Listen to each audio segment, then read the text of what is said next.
Good morning everyone. Shrimati Mohardevi Tapadia girls college Jaswantgarh के इस YouTube channel में आप सभी का बहुत बहुत स्वागत है। आज जिस टॉपिक पे हम डिस्कस करेंगे वो है वित्तीय प्रणाली या वित्तीय मध्यस्थ संस्थाएं। तो वित्तीय प्रणाली से स्टार्ट कर रहे हैं हम। इस वित्तीय प्रणाली के अंतर्गत विभिन्न प्रकार की संस्थाएं होती है, ठीक है, इसीलिए इसको वित्तीय मध्यस्थ संस्थाओं के रूप में भी इसको समझा जाता है। आगे इस टॉपिक पर डिस्कस करेंगे कौन कौन सी वो संस्थाएं हैं। तो पहले इसके हेडिंग से ही चलते हैं। वित्तीय प्रणाली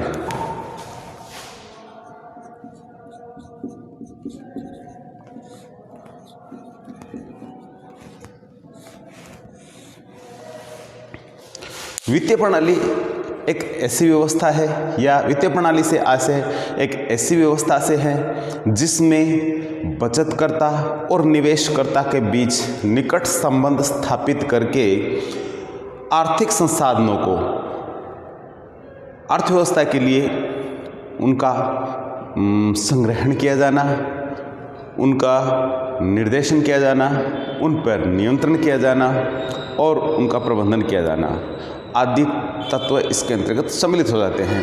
तो इस प्रकार से इसका जो सिंपली जो अर्थ है वो इतना सा है कि आर्थिक प्रणाली क्या है कि इसमें जो बचतकर्ता और निवेशकर्ता है, यानी सब लोग बचत करते हैं बैंकों में या अन्य फाइनेंस कंपनियों में या LIC में, तो वो सारा का सारा पैसा है उन संस्थाओं के द्वारा निवेश किया जाता है और निवेश के तौर पे आपको कुछ नया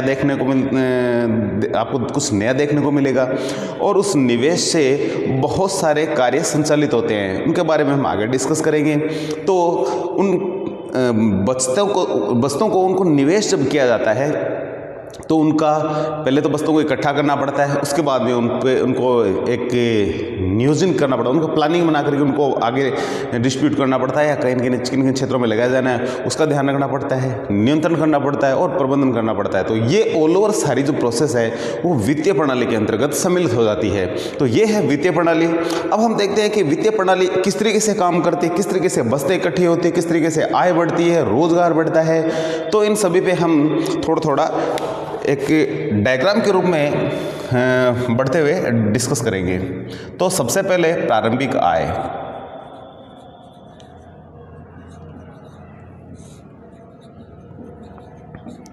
यहाँ से हमारा टॉपिक है जो स्टार्ट होता है और एक सर्किल के रूप में इसको दिखाया जाता है। तो हम एक सर्किल बना लेते हैं। तो हमने एक सर्किल बना लिया है।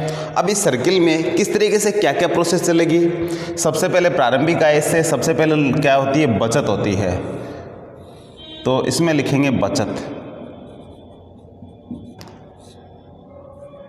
तो सबसे पहले हमारा टॉपिक आता है वो बचत आता है। बचतों को हम क्या करते हैं, आगे निवेश करते हैं। तो अगला जो हमारा टॉपिक बनता है वो होता है निवेश।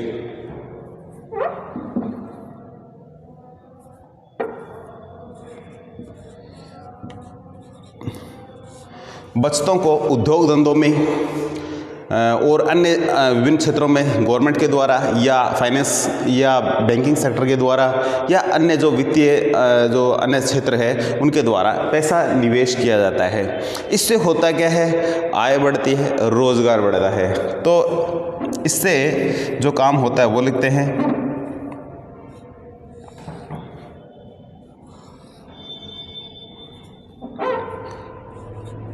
आय एवं रोजगार का सृजन या निर्माण। और इससे जब रोजगार आय बढ़ेगी तो आर्थिक विकास होगा।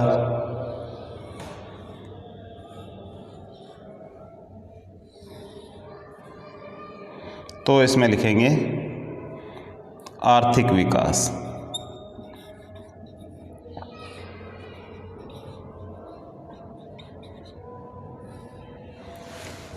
बचते निवेश करेंगे तो आय एवं रोजगार बढ़ेगा, आर्थिक विकास होगा। आर्थिक विकास होगा तो लोगों के पास आय और आएगी। तो आय आने से फिर क्या होगा, नई बचतें लोगों के पास आ जाएगी। तो फिर यहाँ हम लिखेंगे नवीन बचतें। आर्थिक विकास से लोगों के पास पैसा आएगा और क्या होगा, फिर नवीन बचतें इकट्ठी होगी। नवीन बचतें इकट्ठी होने से आगे क्या इफेक्ट पड़ेगा, तो कहेंगे हम नया निवेश होगा, नवीन निवेश, नया निवेश प्रोत्साहित होगा। और इस तरीके से नया निवेश होने से वापस वही चीज, लोगों की आय एवं रोजगार में वृद्धि होगी। आय एवं नया रोजगार बढ़ेगा।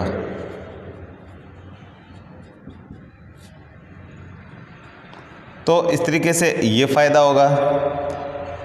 जैसे आय बढ़ेगी, रोजगार और होगा, तो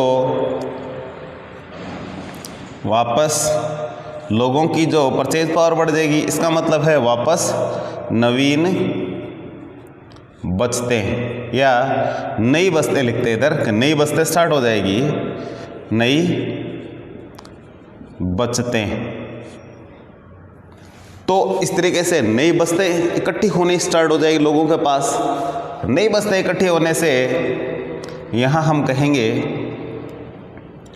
नया आय स्तर, नया आय स्तर निर्धारित होगा। तो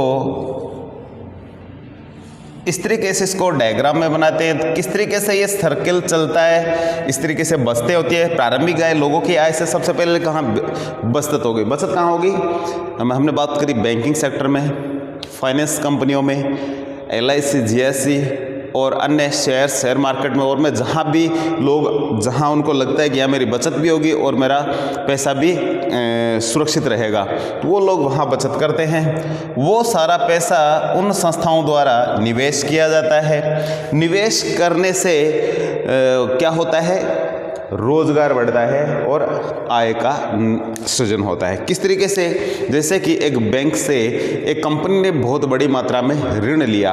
अब वो कंपनी क्या करेगी, घर में तो रखेगी नहीं, वो सारा का सारा पैसा क्या करती है, वो अपने प्रोडक्शन डिपार्टमेंट में लगाती है और नई कंपनियां, फैक्ट्रियां खोल लेती है, जिससे कि देश में बड़ी मात्रा में प्रोडक्शन होता है, लोगों को नई चीज़ें देखने को मिलती है, सस्ती चीज़ें देखने को मिलती है। प्रोडक्शन बढ़ने से ऐसा होता है। लेकिन साथ साथ में जितनी बड़ी मात्रा में वो बिजनेस फैलेगा, उसको चलाने के लिए लोगों की आवश्यकता होती है, और लोगों की आवश्यकता होगी तो इसका मतलब है नए रोजगार की प्राप्ति होगी लोगों को। इस तरीके से आय भी बढ़ेगी लोगों की और रोजगार भी बढ़ेगा। तो नेक्स्ट प्रोसेस इस तरीके से आ जाती है, जैसे लोगों की आर्थिक आय बढ़ेगी, रोजगार नया मिलेगा, तो उनकी आर्थिक स्थिति सुदृढ़ होगी, और आर्थिक स्थिति सुदृढ़ होगी देश में रहने वाले लोगों की, तो इसका इफेक्ट हमारी अर्थव्यवस्था के विकास पे सीधा का सीधा इफेक्ट पड़ता है। क्योंकि देश का विकास, देश में रहने वाले लोगों का विकास ही आर्थिक विकास है। इसलिए हमारा आर्थिक विकास होगा। आर्थिक विकास होगा, इसका मतलब लोगों को बड़ी मात्रा में फ़ायदा हो रहा है। फ़ायदा होने से लोगों के पास वापस संसाधन आ जाएंगे, बचत के अच्छे रोजगार में लग जाएंगे लोग। जब लोगों की बचत होगी तो फिर वापस सिस्टम हमारा स्टार्ट हो जाएगा, नई बचत स्टार्ट हो जाएगी।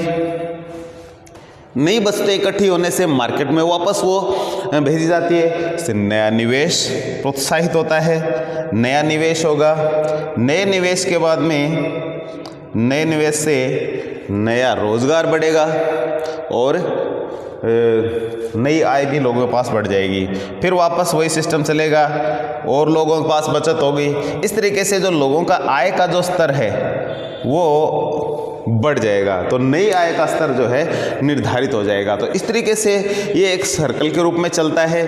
और जो हमारी जो वित्तीय मध्यस्थ संस्थाएं हैं या वित्तीय प्रणाली है, इस सिस्टम को चलाने का प्रयास करती है, जिससे कि देश का विकास हो, देश की तरक्की हो, और प्रत्येक व्यक्ति इसमें जी जान से काम करता है, और प्रत्येक व्यक्ति अपने अपने स्तर पे काम करता है। इसमें प्रोडक्शन डिपार्टमेंट अपने स्तर पे काम करता है, बैंकिंग सेक्टर अपने हिसाब से काम करता है, गवर्नमेंट सेक्टर अपने हिसाब से काम करता है, फाइनेंस सेक्टर अपने हिसाब से काम करता है, तो कंपनीज में काम करने वाले जो अन्य जो वर्कर है और उनका सबका अपना अपना तरीका होता है काम करने का, लेकिन इनका लक्ष्य एक ही होता है, विकास करना खुद का और साथ में देश का। खुद का विकास होगा तो देश का अपने आप ही हो जाएगा।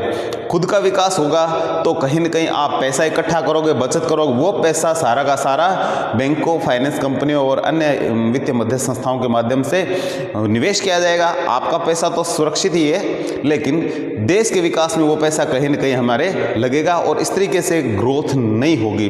तो कहीं ना कहीं ये जो वित्तीय प्रणाली है या वित्तीय मध्यस्थ संस्थाएं हैं, ये सारे के सारे देश के विकास में एक अपना अहम रोल अदा करते हैं। तो हमारा आज का टॉपिक हम यहीं समाप्त करते हैं, मिलते हैं नेक्स्ट टॉपिक पे। तब तक के लिए धन्यवाद। अपने वीडियो को लाइक कीजिए, शेयर कीजिए, चैनल को यदि सब्सक्राइब नहीं किया है तो वो भी कीजिए।